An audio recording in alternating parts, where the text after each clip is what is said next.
Hey everybody, Future Ian here from the editing room. We got a little bit rambly on this particular episode, and I apologize for that, but I also made several mistakes during the course of this particular episode. So I have gone through and recorded corrections that I have inserted into the episode at the relevant points within the episode. It was kind of a chaotic day, my brain was kind of scattered. So I didn't quite do as good a job during recording as I feel like I normally would or should. Thank you for bearing with us. I hope you enjoy the episode regardless. Anyway, let's get started.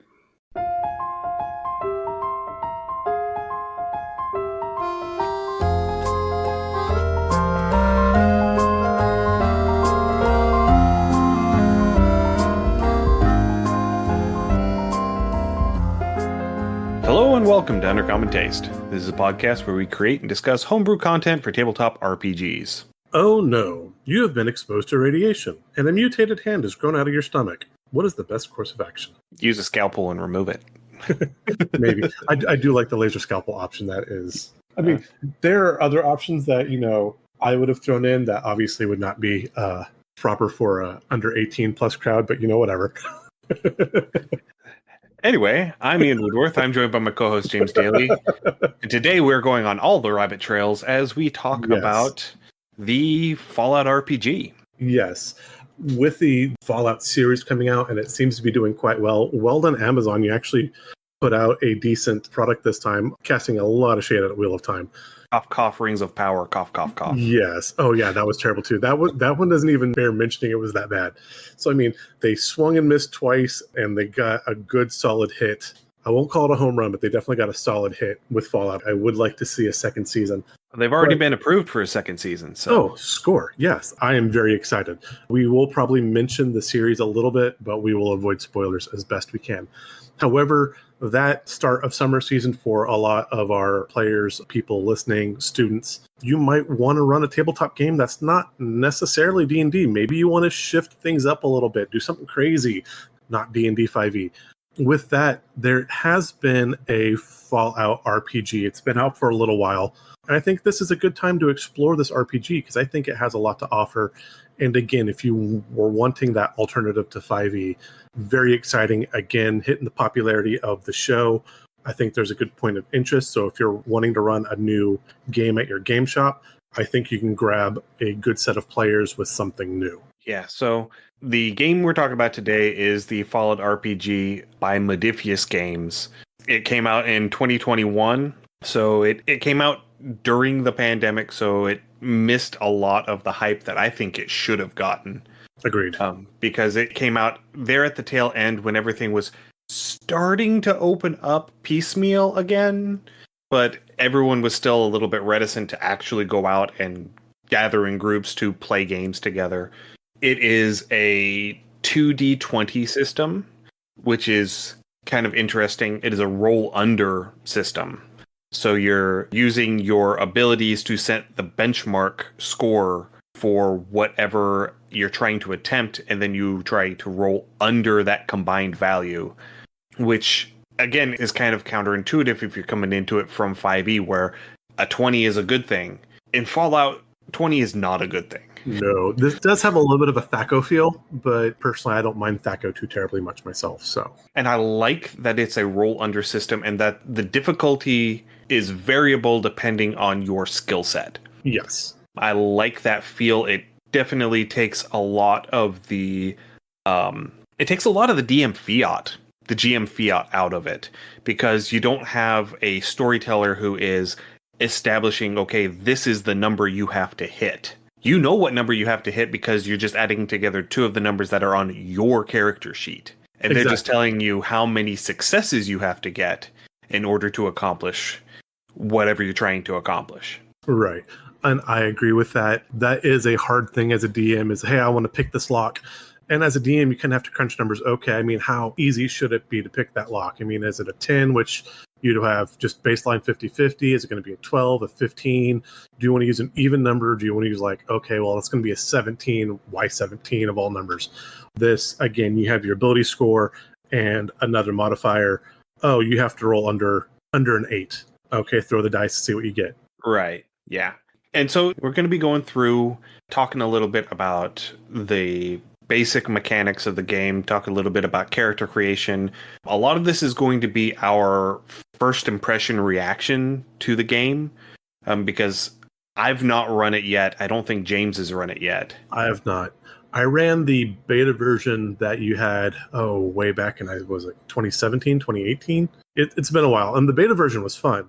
It was a little complex. I think they have pared it down where it is much more usable now, which is nice.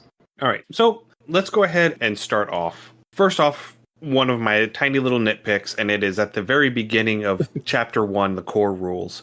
It says, when you play a tabletop role-playing game, your game master, also called the GM, and fellow players are asking you to share your own story of exploring the post-nuclear wasteland where mutated monsters lie in wait around every corner and fellow survivors harbor a deep suspicion of others. That's the opening sentence of the rule section. And this is going to be my nitpick until the second edition of this game comes out and they have a chance to correct it. Why is the storyteller not referred to as the overseer? Fair. I mean, It's a minor nitpick. I realize it's just semantics. But if you're wanting the feel of the game, it needs to be the overseer. Though the overseer is vault-centric, and there are a lot of people who are not in the vaults, never have been in the vaults. True. That said, it's Fallout. Absolutely. It should be the overseer. Yeah. Just like with the Alien RPG, the GM is not the game master. It is the game mother. Male, female, you are the mother. And again, that was the AI systems that ran the ships within Ridley Scott's Alien franchise. A great fit. And yeah, Morpheus should have picked up on that one. So swing and a miss. Yeah. And that's one of the things, the few actual plays that I've actually been able to find of people playing the Fallout RPG, the person running the game, about 50-50 is referring to themselves as the overseer. So I'm glad that people are preemptively deciding that that's the case. But that is a tiny little flavor nitpick that I want to make initially.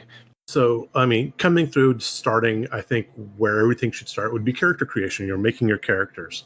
I really like how they've set this up. It is a modified point buy system. You have 7 attributes instead of your standard 6 for something like D&D, and most of them translate pretty easily. Strength is strength, agility is going to be your dexterity, your endurance is your constitution, charisma is charisma, intelligence is intelligence, and perception is wisdom. That's the only big thing. They do have the luck stat added in, which I absolutely love what they do with this. Other than that, it is your standard. You could almost use a 5e character sheet almost to get this set up. It translates pretty close 1-to-1. But for your character creation, you start off with, I believe it's with 5 in each. You start off with 5 in everything and 5 additional points to spread around. You can reduce one or more of your stats to 4 to get additional points to spread around, but you can't have any starting stats lower than 4 or higher than 10. See, I do have when I play the games, when I play Fallout 1, 2, or 3, we won't talk about character creation in 4, it's terrible, but that's a different rant. But in Fallout 1, 2, and 3, I almost always drop my charisma to 3, just so I can put things elsewhere. So I don't like the hard limit of 4. But and I'm sure that you can home rule, say that you can lower it beyond 4 just so that you can have that sort of min-max feel. Yeah. Because that is a lot of the Fallout games, is getting that min-max. Like, you want your character to be really good at specific things and you don't care about other things. Right. No, I agree with that completely. And even when you're looking through the games, or even if you're setting up your tabletop games, your characters are not going to be generally the average person in the wastelands, in the vault, in your enclave, in your Brotherhood bunker.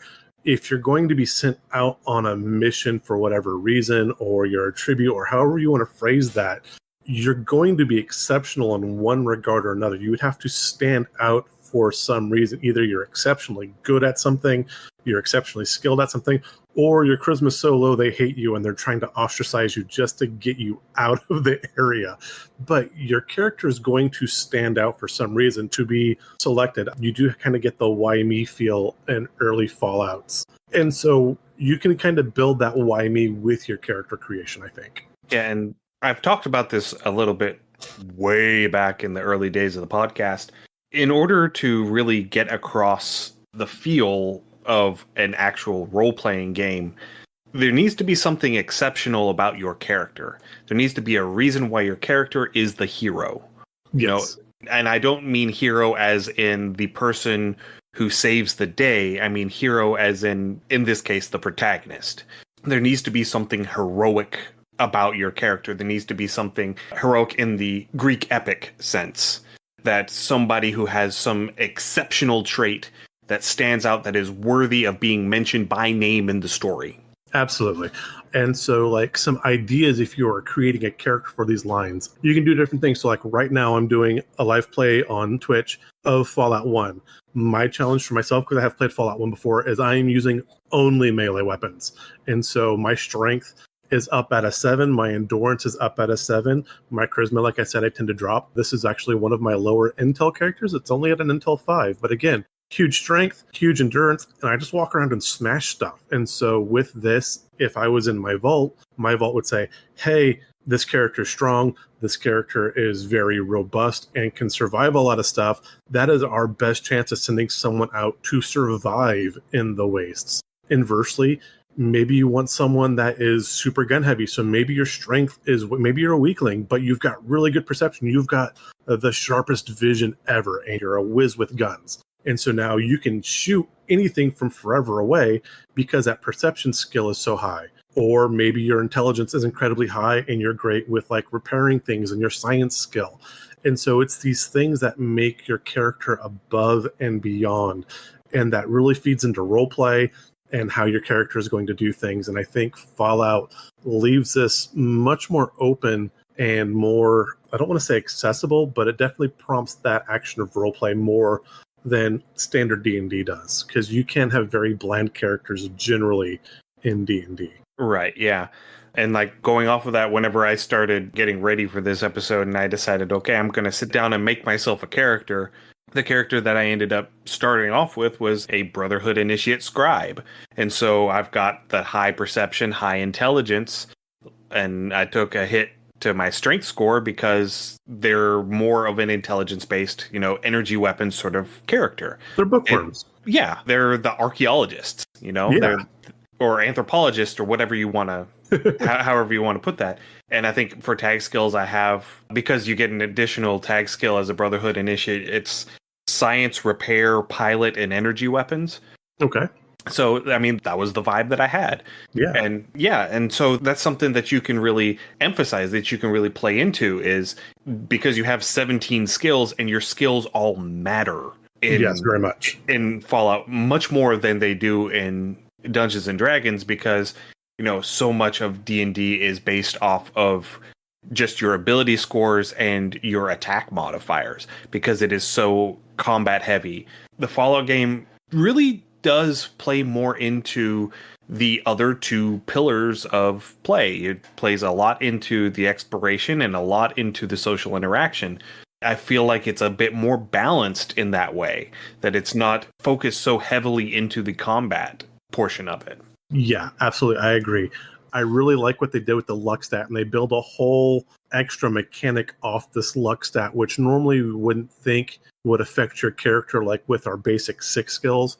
And so I think having a ghoul with just a max 10 luck and then everything else, I mean, maybe max 10 luck, everything else stays a 5 unless you want to drop something to a 4 and bump maybe like your endurance up a little bit, I think would be really fun too. And it's just, you are the luckiest person in the wasteland. I have played that character before. I think that would be so much fun. Yeah. As I have mentioned before on the podcast, I have been for forever working on a game that is a hack of a hack of a hack of the unpublished Fallout pen and paper game from the 80s. Time for the first correction.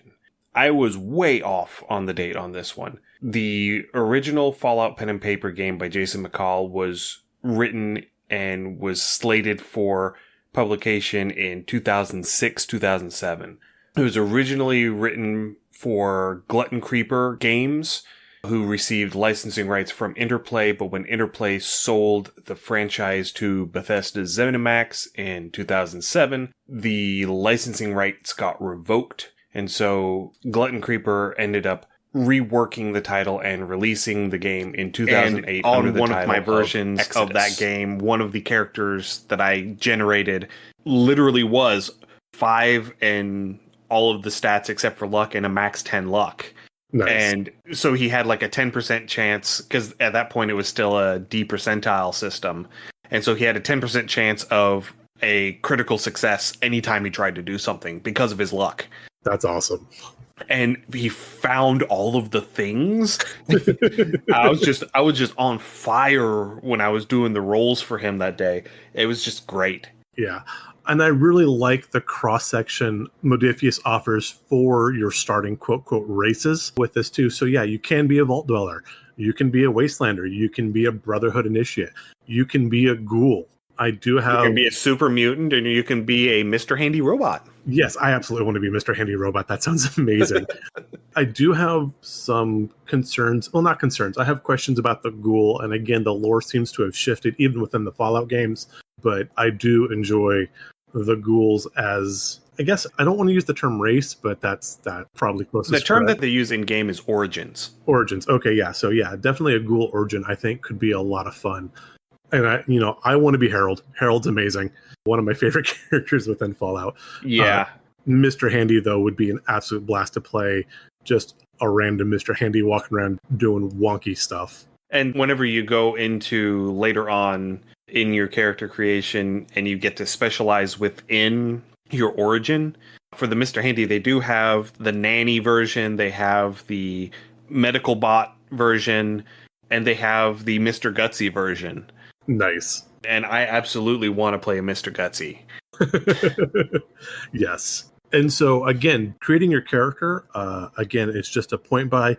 You pick your origin, so you're also going to kind of pick where you're from. The other thing, too, we forgot to mention, this is expected to have about anywhere from 4 to 6 to 7-ish players. You need your overseer, GM overseer, and then 3 to 5 players at the table. So it is going to be about the size of most of your standard RPG tabletop games. Right, yeah. But going through, as Ian said, so once you pick your attributes, you do have your 17 skill points you add in, much like your standard Fallout game. I mean, they're all there.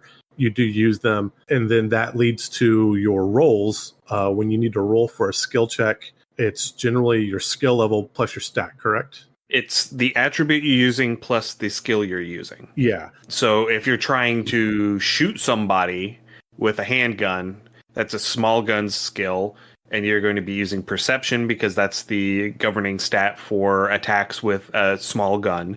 So you would add your perception score plus your ranks in the small gun skill. And that combined number is the benchmark.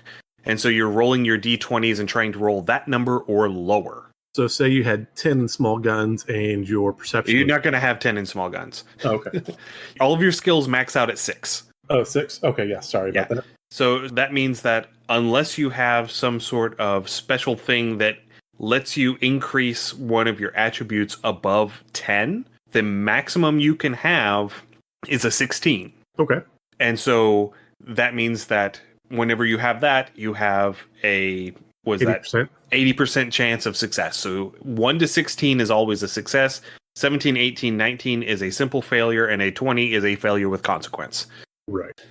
Which I will talk about failures with, and even successes with consequence too. Those are both a great mechanic. So yeah, you roll. The challenge for the DM at this point would be how far that range, how far away your target would be. And you might need 1, 2, 3, or 5 successes. And so you will roll that number of D20s and then see how many successes you get. No. Okay. No. So you start off with 2 D20s. Okay. And then you can buy additional D20s with action points. Yes. Or you can re-roll D20s with luck points. Yes. And if it's a tag skill, I believe it may be the first success or it may be all successes. I think it's just the first success that you get with a tag skill counts as 2 successes. Time for the second correction. I was wrong about how tag skills work. There is no automatic double success for using your tag skill or getting successes with your tag skills. The way that works is if you roll a success on the die and the number on the die is your skill rank or lower.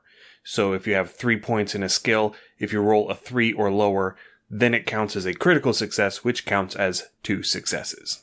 I get this wrong again one more time. And so the difficulty in the episode, how many successes you have to get in order to pass this particular challenge. Most of the stuff you're going to run into is going to be a difficulty 1. And I like that they actually have baked into the system the concept of a difficulty 0 test, which means that as long as you are attempting to do it, if there's no reason mechanically why you should be unable to do this, it's a level 0 test. You can choose to roll on it in order to try and generate action points, which we'll talk about action points in a bit. I know we're saying that we're going to be talking about a lot of things later, but action points are really important, and we will talk about them later. Absolutely.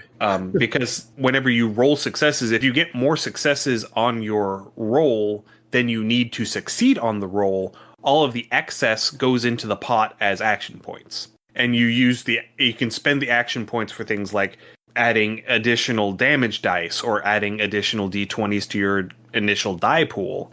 And sometimes you have to spend action points in order to even have a chance of succeeding on the task, because that's the only way you can get enough dice to potentially get enough successes to pass the challenge. Right. If you have an exceptionally hard, like a 4 or a 5 difficulty, where you have to have 4 or 5 successes in order to pass this. And they actually have a handy table where they talk about the examples of the different difficulties. So like a difficulty 0 is gathering rumors around a settlement or searching a room in an abandoned building.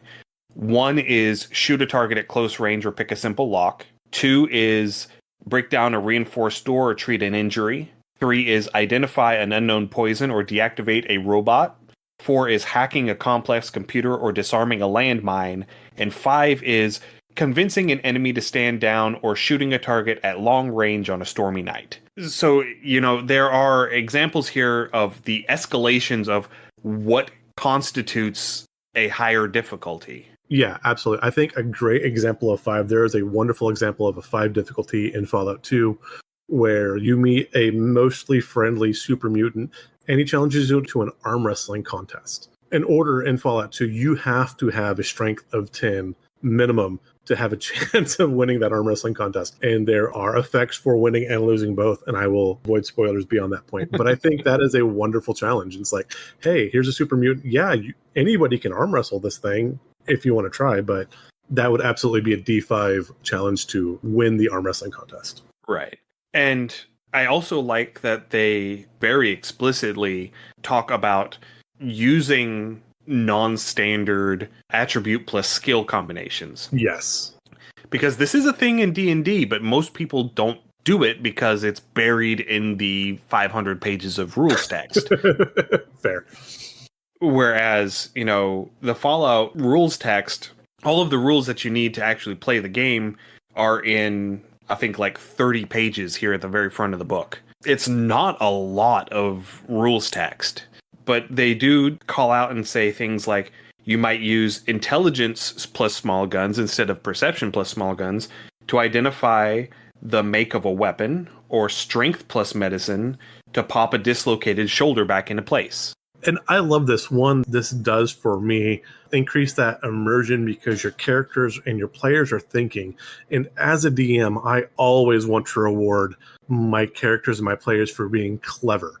If my players at a table do something that completely, not necessarily catches me off guard, but is extremely novel and wasn't what I will, at the very least, roll with disadvantage because you came up with an You mean roll with advantage? No, I mean, even if it was something that I would not normally allow, or I wouldn't think that work, if it's clever and it sounds feasible, at the very least, I would allow a roll with disadvantage. Now, if it was a basic roll and it was clever, then yeah, absolutely.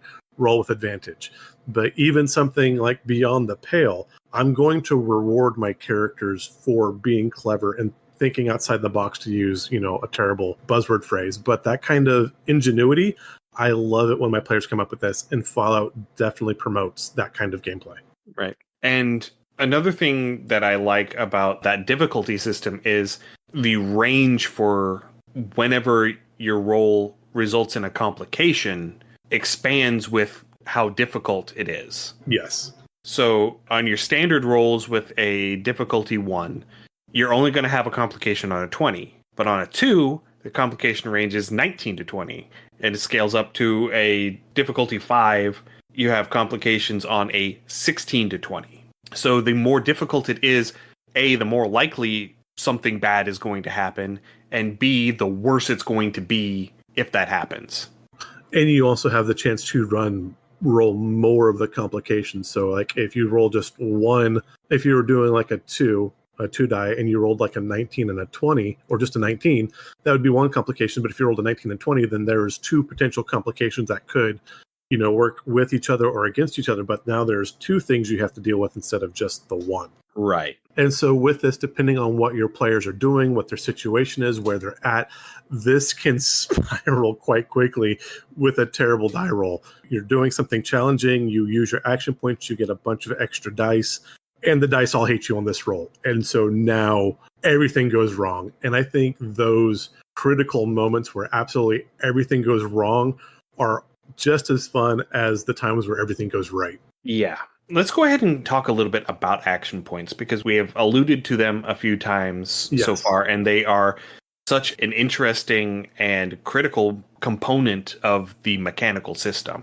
So the way that action points work, as I mentioned before, is whenever you roll more successes than you need to actually complete a task, all of the extra successes are turned into action points that go into a pot in the middle of the table that any player can pull from. Okay, with that, I do want to ask, because I read the core rules and then I saw like a clip of the whole book that talked about action points. And I did have a question. So one talked about a pool that the whole party can use. And at one point, it seemed like it talked about an individual pool of action points. So is there both an individual pool and a group pool, or is it all just the group pool? There is a second pool. Okay. The second pool is exclusively for the GM. Okay. And that pool does not have a limit. The GM can bank as many action points as they want. Just like in the games, the Overseer cheats. Yeah. So we'll get to the Game Master's action point pool in a minute, because that is a slightly different chunk of mechanics. So the things that you can do with the group action point pool, the most common thing that you're going to be doing is buying additional dice for your D20 pool. The dice have increasing cost per die you purchase. So the first one costs 1, the second one costs 2, and the third one costs 3. So a maximum of 6 action points, 4 plus 3d20 to your die pool. Another thing that you can do is you can spend 1 action point to ask the GM a single question about the current situation, and the GM will answer truthfully, but the answer may be incomplete. I can see certain overseers using what I like to call fey truth. The answer is honest and truthful, but still deceptive. Depending on how your overseer wishes to play that, that could be a challenge some would use, though. Right, and it does say a single question about the current situation based on your test. So depending on what skill check you're trying to accomplish. And another thing is you can spend 2 action points to reduce time. So if you have something that is going to take a certain amount of time, you can spend 2 action points to shorten the amount of time it's going to take. Like, say, if something would normally take 5 minutes to do, you can spend 2 action points and, cut that time in half and get it done in like 2 minutes. So something like this would be if your character is trying to maybe like defuse a timed bomb device. You're sitting there, you have your thing, you're going to spend your 2 action points. So now instead of taking 5 minutes to disarm this, it only takes 2.5 instead of the 5 minutes it would take for the bomb to go off. So now you have some extra time. And then you use that 3rd action point and ask your overseer how it's wired, where the red wire is, where the blue wire is. They can tell you that. The overseer might not tell you, though, that the person crafting the bomb was tricky and flipped, which color the connectors went to. Could be a challenge, and then you'd have to roll your explosive skills to see if you could, or even possibly your repair skill or your intelligence skill. There'd be a handful you could roll to see if you could actually properly disarm this device. Right. Another example would be, say, you're trying to hack a terminal to open the blast doors to get into this bunker before the rad storm that's coming over the horizon gets to you. Right. And so the time crunch is, can we get the doors open in time for us to get inside and seal it up so we're not caught out in a rad storm?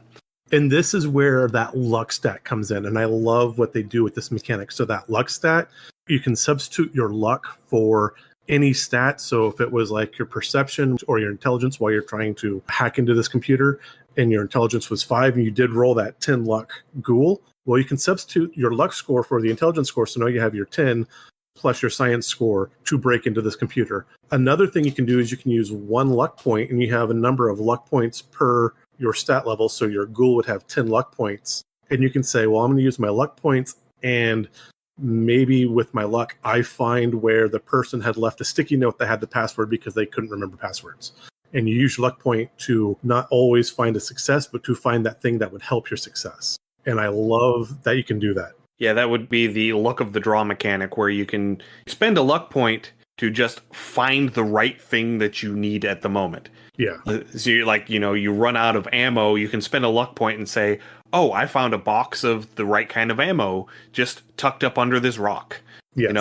And again, that leads to player ingenuity and creativity. And I think I am absolutely enamored with that mechanic within the game. Right. All right. So let's go ahead and finish out our action points here. Those are all of the action point things that you can do outside of combat. So things that are specifically for in combat. Spend 1 action point to take an additional minor action, or 2 action points to take an additional major action. So on your turn, you get 1 major and 1 minor action. If you're coming from D&D, think of it as action and bonus action. You can do 1 of each. You can't do multiple major actions on your turn.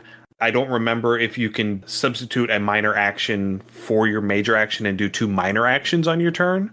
I would personally allow it at my table. If you wanted to give up your major action to do a second minor action, that's fine.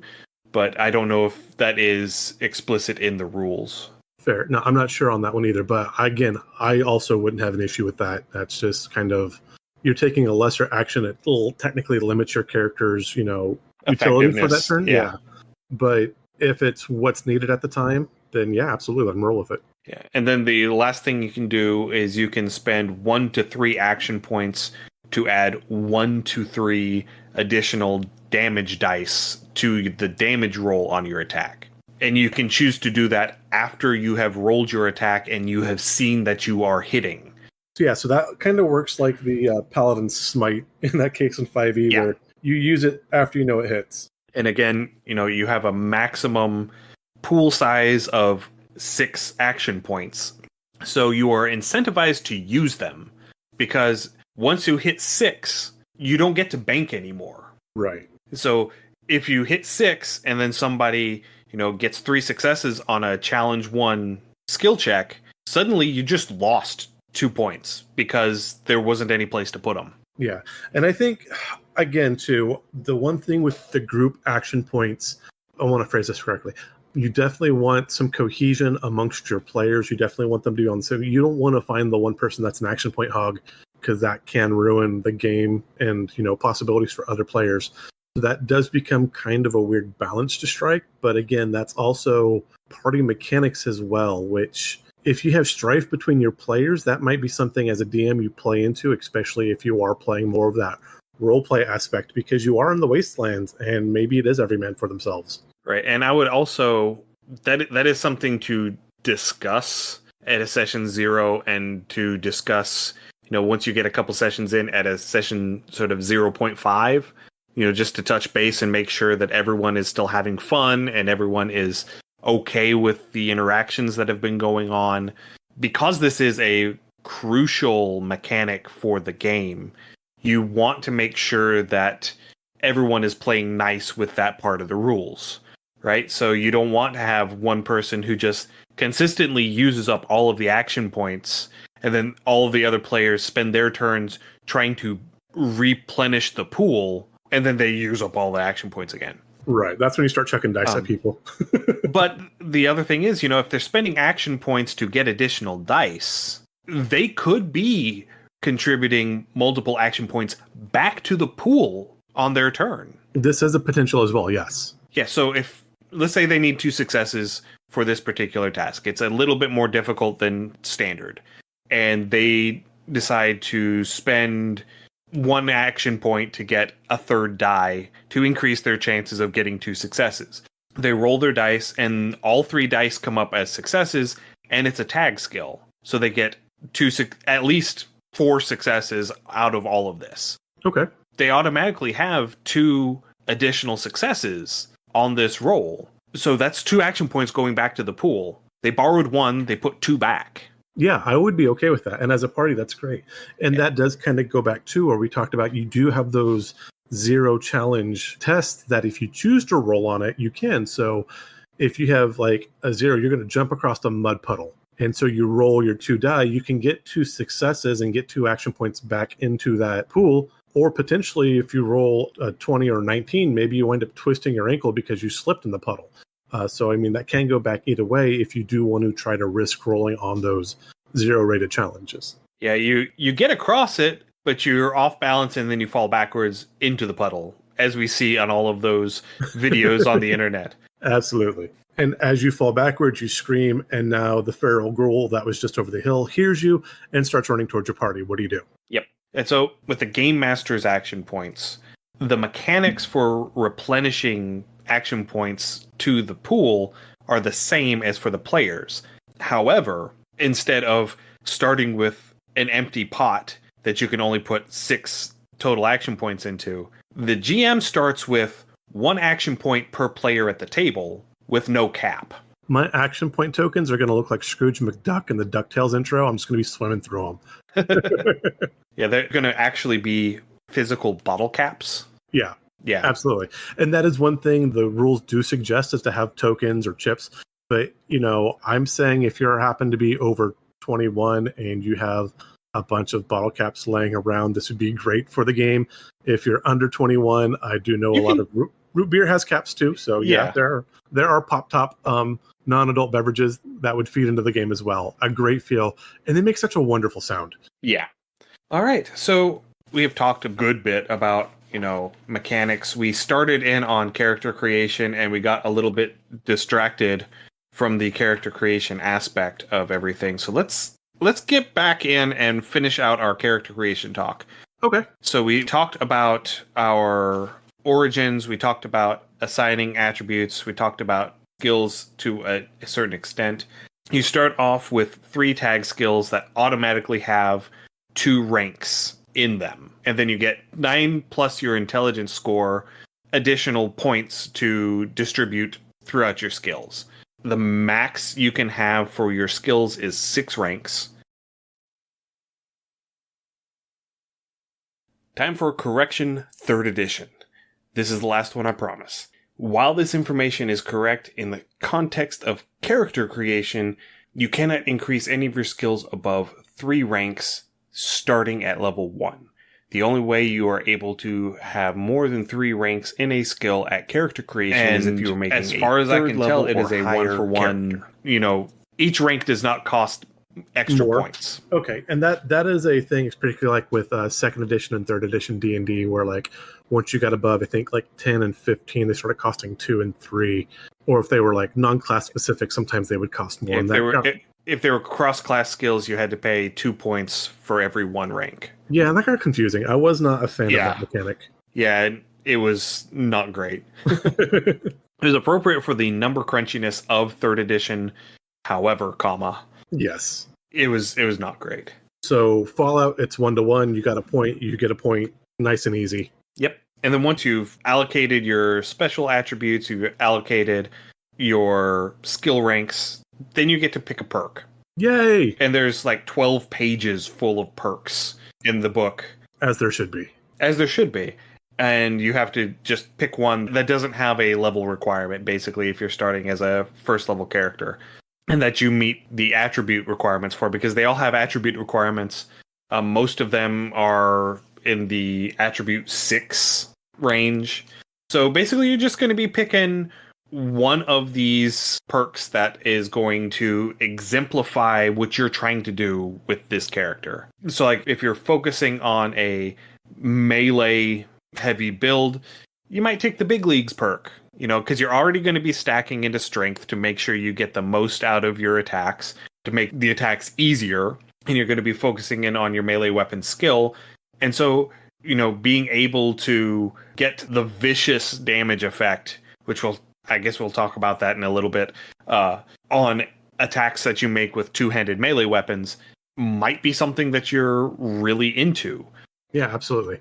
And what I do like about the number of perks, and again, this does kick back from particularly 3rd edition, but it does make the characters feel more individualized. So again, one of my gripes with 5th edition is a lot of your characters, no matter what you roll, tend to start feeling the same. Blizzard did the same thing as they started updating WoW, and they pared back that skill tree, that talent tree.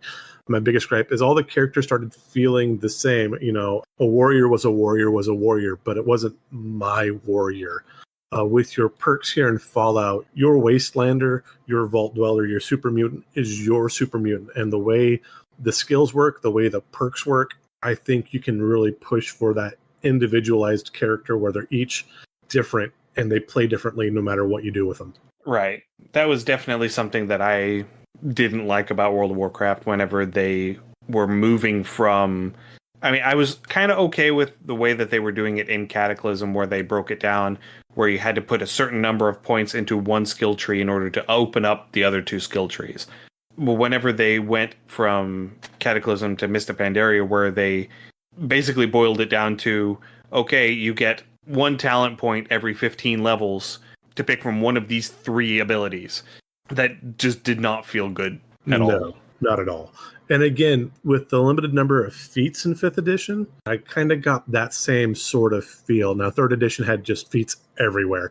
Everywhere. And so they went from way too much to not enough. I would rather have more options personally, but I understand number of words and letters in a book, and paying for all of that gets kind of pricey, both for the producer and the end user. But I really did miss that about 3rd edition. Yeah.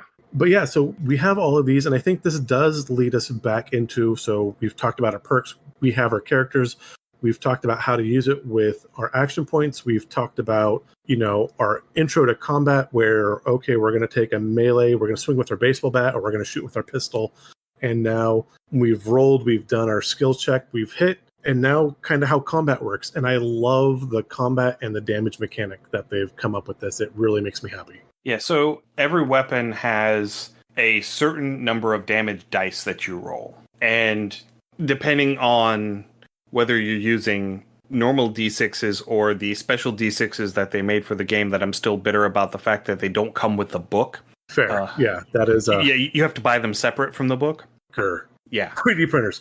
Excuse me, what?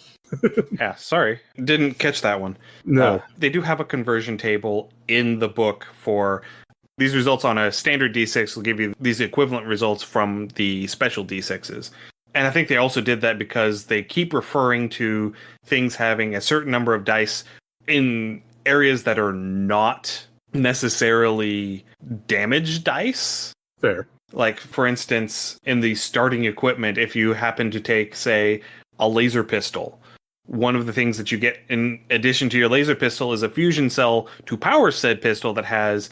I think it's 10 plus 5 D6 charges to it. So they give you this list, but they don't tell you, okay, am I using the special dice? And if I am, what are the results? Because, you have the 1 burst, that's a 1 damage and corresponds with the number 1. But the 2 burst, that's a 2 damage and corresponds with the number 2. But the corresponding to 3 and 4 are blanks. And they're both blank. So... is it a 3 or is it a 4? It's both. From what I looked, this looks like this basically boils down to a 1d3. So you take your d6 and divide it by 2. So 1 and 2 is a 1, 2 and 3 and 4 is a 2, 5 and 6 is a 3. I would love to have the specialized dice with the game, just because I think that would be a fun thing to have. But they do come with tables, so you can look it up. And again, if you just keep in mind a D3 roll, I don't think it's too much of a challenge to translate. Yeah, but if it's a D3 roll and not a D6 roll, then why am I rolling a D6? Because a D3 is really hard to shape a proper D3.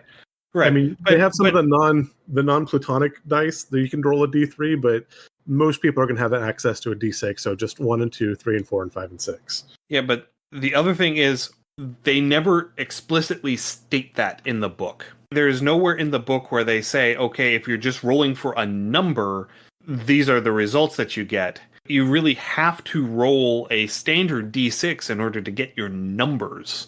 Yeah. Because while the special D6s with their special print, and just to finish it out, 5 and 6 have the little Vault Boy face on it. That's 1 damage plus the condition that your weapon happens to inflict. So you get these special dice, but they don't correlate to anything outside of combat that you would use a D6 for. Right. And so that's why they don't differentiate between a standard D6 and the special D6. That's a gripe for me, especially whenever they don't specify, when to use a standard D6 versus the special D6 and how to address the issue of what to do whenever you don't have a standard D6 available, whenever you only have the special dice that you bought to play the game because they didn't come with the book. If you don't have a standard D6, just go into your board game closet, grab them out of Monopoly, you'll be fine. No, but I do understand not everybody has a D6.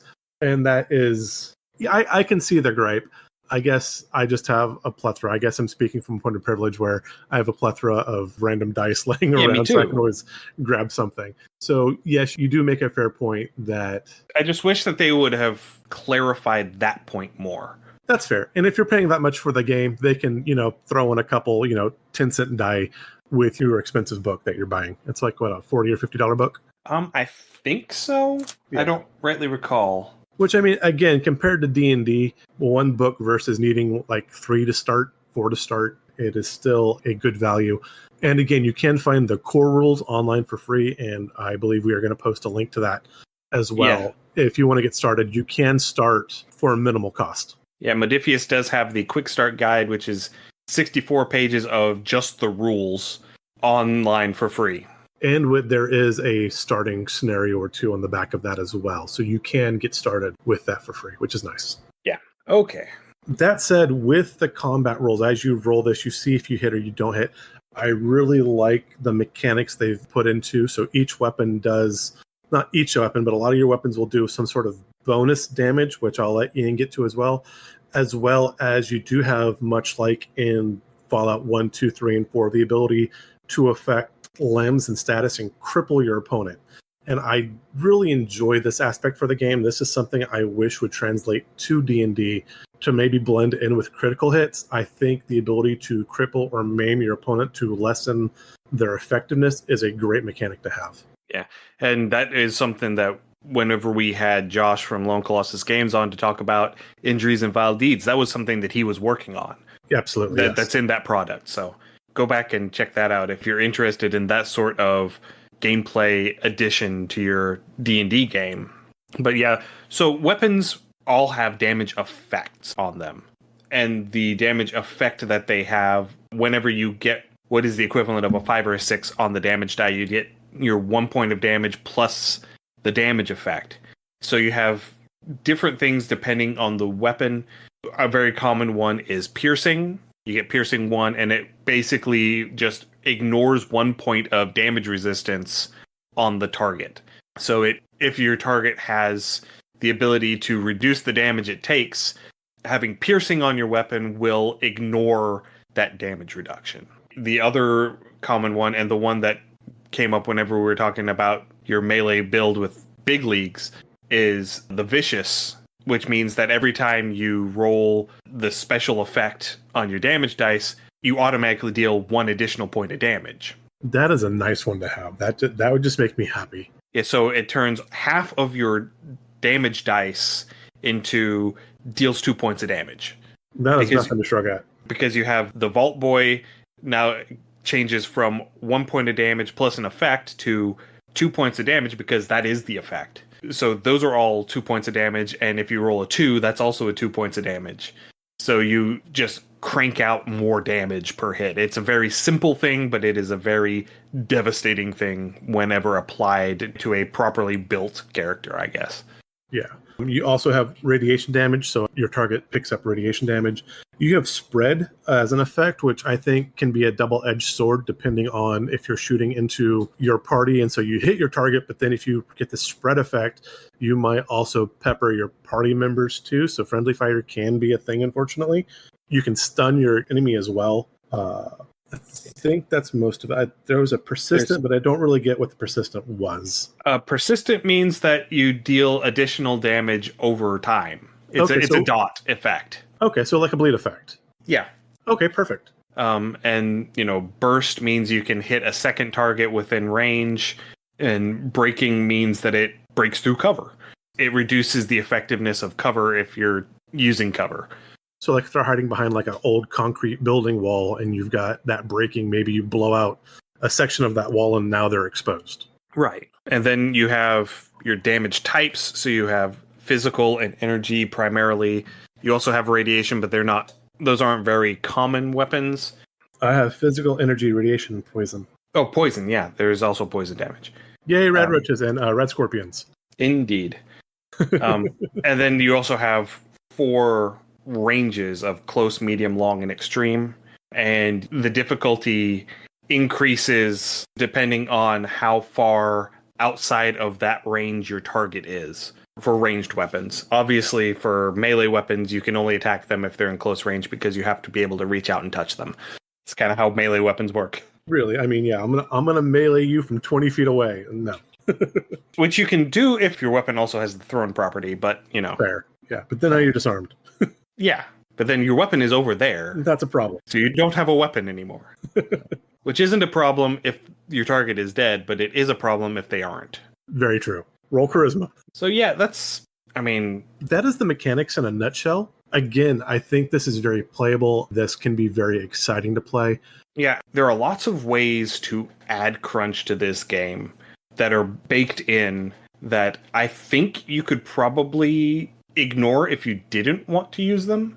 Like, for one thing, they have a whole list of mods that you can add to your weapons, and it's basically the entire mod list, or all of the mods that you can add from the weapon table in Fallout 4. So, like, for the missile launcher, you can add extra barrels, or the targeting computer, or the bayonet, or any of those sort of weird things that you would be able to add to a missile launcher in Fallout 4. Yes, because I want to put a bayonet on my missile launcher because I want to be right close when I fire that area of effect blast damage. Well, you put the bayonet on it so that you can still use it whenever something's up in your face. Fair.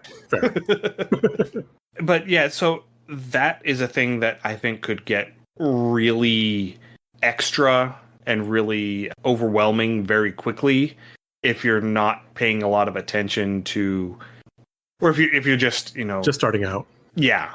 And also, they have attacks that can target specific body parts. Yes. And your gear has scores for protecting specific body parts. Like, most of your armors will only affect your arms, your torso, and your legs. They won't affect your head. You have to get a helmet to affect your head. Yeah, that makes sense. But that also means that your different body parts have different defensive scores.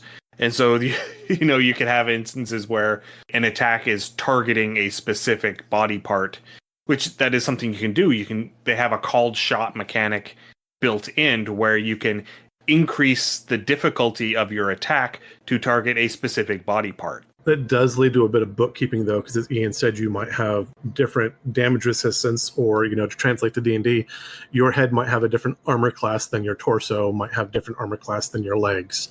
Exactly. And yeah, that does lead to a bunch of bookkeeping. If you have an experienced group of players at the table and they want to get into that, again, that can be very exciting. If you have newer players or everyone's tired at the end of the day, it can become overwhelming. This would definitely be something to bring up in session 0. Especially since there are also mechanics for each of your body parts has a certain number of hit points, which is a fraction of your overall total hit points. But if you still have hit points as a character, but that particular body part runs out of hit points, that particular body part becomes crippled. And then you have to deal with the mechanics of, what do I do when my head is crippled? Well, I mean, you get a -40 your perception. That's and that does pick up a whole lot of extra complicated stuff. Right. That can really drag out a game to a crawl in the sort of third edition. Okay, I get this modifier from this and this modifier from this, but I get this penalty from that, and trying to keep track of everything that you've got going on. Yeah, I think at that point, and it's not out yet, but something like D&D Beyond, where you could have, some sort of computational device helping you keep track of everything, would be good for that. And even like the old beta version of Fallout, there was so much in the way of calculation, it was almost impossible to keep track of everything. And so again, depending on how zealous your party is going to be, you could either use this or pare it back to keep it more playable. And I think that option and that availability is something that this game has to its advantage, is you can make it complex or more user-friendly as you see fit. Yeah. So I hope that the conversation that we've had today has been helpful. I really like the game mechanically and with the layout and whatnot. One of the things that I really like about it is that whenever you first open up the book, the first thing you have is, the introduction that talks about, these are the bare minimum things that you need to play this game. And then it goes straight into core rules. Yeah. So these are the basic rules that you need to follow in order to play this game. And then the next thing is combat. This is how you use your combat abilities in this game. And then it goes into character creation. Yeah, wizards, take notice and learn, please. Well, I don't know that this layout would work for D&D because it is so rules intensive. Fair, but I mean, just the player's handbook and the DMG, the rules for the game get buried in so much fluff. It can be hard, especially for a new player, to find out what exactly they need. And I do like that the mechanics of the game are just like, here's how to, and go from there. Yeah. So there are a lot of things that I really like. There are some nitpicky things and some bookkeeping things and some, just elements that I feel are excessively complicated, needlessly complicated. But the needless complication, quote unquote, is something that provides more of a customizable experience from the player's end. So that brings in almost sort of a Pathfinder sort of feel to it, where you're able to customize nearly every aspect of your character and their gear in order to get the exact character that you want. And I do appreciate that aspect quite a bit. Yeah, I appreciate that. It's just, it gets a bit overwhelming at times. Also fair. But all in all, I really do like the game as it's presented. I haven't had a chance to sit down and run it, so I can't say that I like the game from an overseer's perspective, or even from my player's perspective, because I've not actually implemented any of the mechanical elements yet. Now, for myself this summer, I am wrapping up a Tomb of Annihilation run, and I think I might run a one-shot or so of this after Tomb of Annihilation. I think would be a good change of pace for my group. So again, I hope that this has been helpful. I really think that you should at least go and look at it, especially if you're a 5e exclusive player, just to get an idea of some of the other mechanical things that are out there. If you don't want to, say, dig through all of the various aspects of the indie game scene to figure out all of the different mechanical things that you can run into in completely indie games, this is a well-polished product that I think does a good job of providing a different mechanical system that is intuitive enough to where if you have any role-playing game experience, you can pick it up fairly easily. Yeah.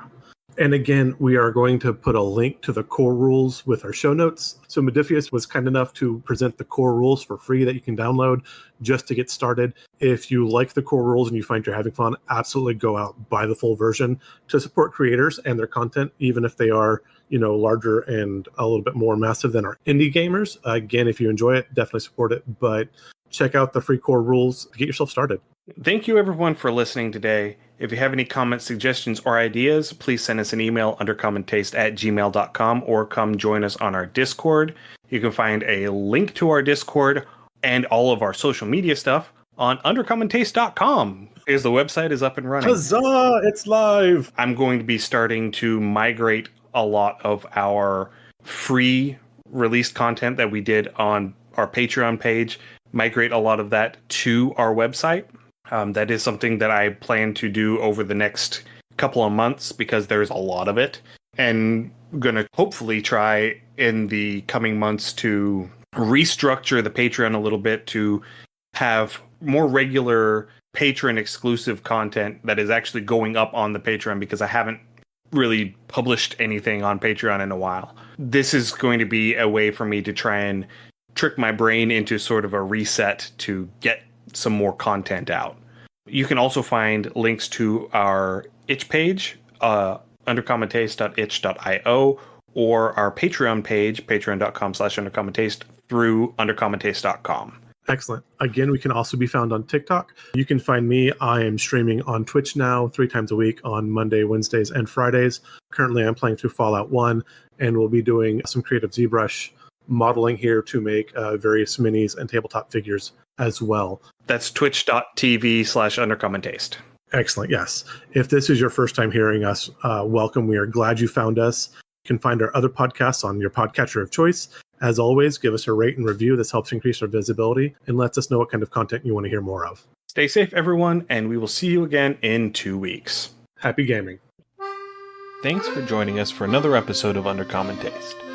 Our theme song is Massacre Ann, written and performed by Mary Kroll and used with permission. You can find Mary online at marykroll.bandcamp.com or on Patreon at patreon.com/Dr. Mary C. Kroll. Our logo is by David Sutherland.